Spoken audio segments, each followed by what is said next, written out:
We are back, Matthew 5, and this is part 3. So now we are looking at verses 21 through 26. And Jesus gets into some pretty hot topics here. Even in Jesus' days, the same things that we deal with today were also being dealt with then, just in their own um, cultural ways.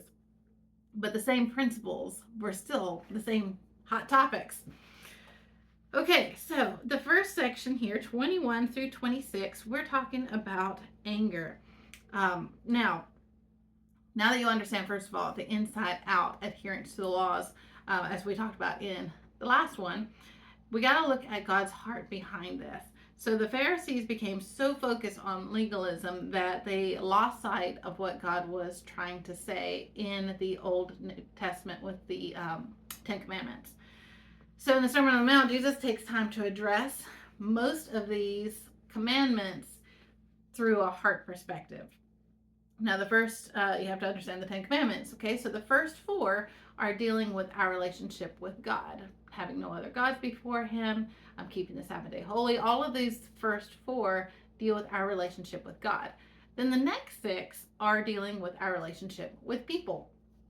And so these are the ones that he starts to kind of deal with. And he starts with the commandment against murder, do not murder. But he goes even deeper. He addresses the root issue of what normally comes out in murder is because of some sort of deep root of anger. So it's not just about refraining from the act of violence, it's about the condition of your heart towards your brother. So anger and hatred can lead down that dangerous path and ultimately lead to murder. But what he's also saying here is if you are angry with your brother, then you've already committed murder in your heart because you have already committed a violent act towards somebody by choosing not to forgive them. So Jesus warns against calling someone raka, and raka means empty-headed, stupid, fool. That's what that means.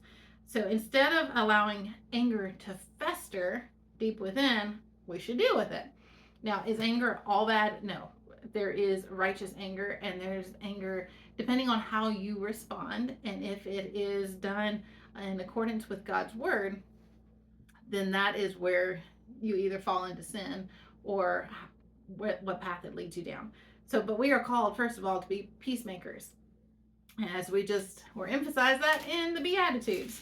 So we're first of all called to be peacemakers. So if Jesus says, if your brother, notice first of all here that Jesus, if your brother has something against you, not that if you have something against your brother, but if your brother has something against you, then you drop what you're doing. Don't go to the altars yet. You go to that person, you reconcile first with them, and then you can come back. I was thinking about this with my own children. When one of our, or two of ours, our oldest and our youngest sons had gotten into a bit of a spat. And the oldest one was much quicker to forgive his brother and say, I'm sorry, because they both were wrong and they both were needing to reconcile, even if one of them was right or wrong, but they still needed to reconcile. So the oldest one went to the youngest, said, I'm sorry. He was trying to restore the relationship. Now, his youngest brother was not having it. He was not going to say sorry, and he was letting anger fester. But he kept wanting to try, the youngest one kept wanting to try to crawl in my lap and get comfort. I said, no, sir, you cannot have mommy's love and hugs until you go and, first of all, say, I'm sorry to your brother, which he wasn't ready to do. But his oldest one, because he had done all that I had asked him to do by going to his brother and trying to reconcile, he had a restored relationship with me. I gave him a hug and said, you can go and play. I'm proud of you. And while I waited on the little one to finally get enough of his wherewithal about him, he calmed down. He was able to realize he needed to go say, I'm sorry. So he finally got up and went and told his brother, I'm sorry. And so I said, that was good. You can come back and crawl in my lap now, and I'll hold you. And that's the picture of what Jesus is saying, is go deal, first of all, with your brother. If you have something that there's an issue between both of you, even if you weren't in the wrong, still go to that person and say, I know I offended you. I'm sorry that there's a hurt between us. I want to reconcile. It doesn't mean that you're saying that what you did was right or wrong. Sometimes it's just a matter of saying, I know what I hurt you. And I didn't mean to hurt you. It wasn't out of a place of trying to hurt you. Um, yes, we have a disagreement, but I don't want that to, you still want to have peace and reconciliation because we are called to a ministry of reconciliation.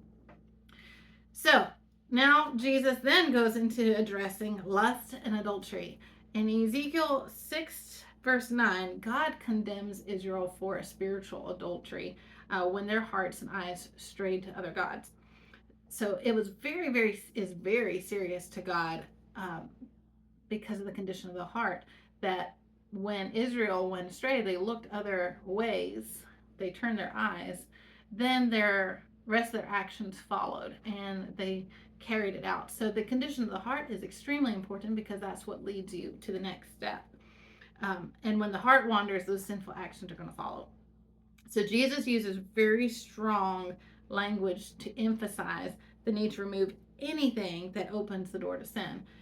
So while his words may seem pretty intense, the message is clear. If your right eye causes you to sin, gouge it out, throw it away. It's pretty intense. But what he's saying is take whatever steps necessary to guard yourself from falling into the temptation, to giving way to it. And Proverbs also warns and is filled with dangers of the dangers of adultery. So true faithfulness in marriage isn't it's not just about physical actions. It's about guarding the heart and your mind as well. So Jesus isn't condemning a natural attraction here because we should have natural attraction, especially to our spouses, and there should be healthy desires. But if there's a deliberate and a repeated indulgence in those thoughts, those lustful thoughts that are towards somebody that's other than our spouse, then it can become a place of great danger. So he doesn't even want us to have those dwelling on the thoughts. Temptation comes in, which we'll talk about soon. Actually, we just talked about it last week. So temptation comes in, and whether we respond to it or not. So the thoughts can be there, but we have to capture those thoughts. And if we choose to dwell on them, then it leads us down the wrong path. So take a hold of those temptation thoughts, capture it, frisk it, and I will explain that at some point. But you get rid of the thoughts, and then you will not be in a place of dwelling in sin or walking in sin. So trust is the foundation of a strong marriage, and Jesus calls us to honor that trust, not just with our bodies, but also with our minds. And that leaves us to the next part, which we'll talk about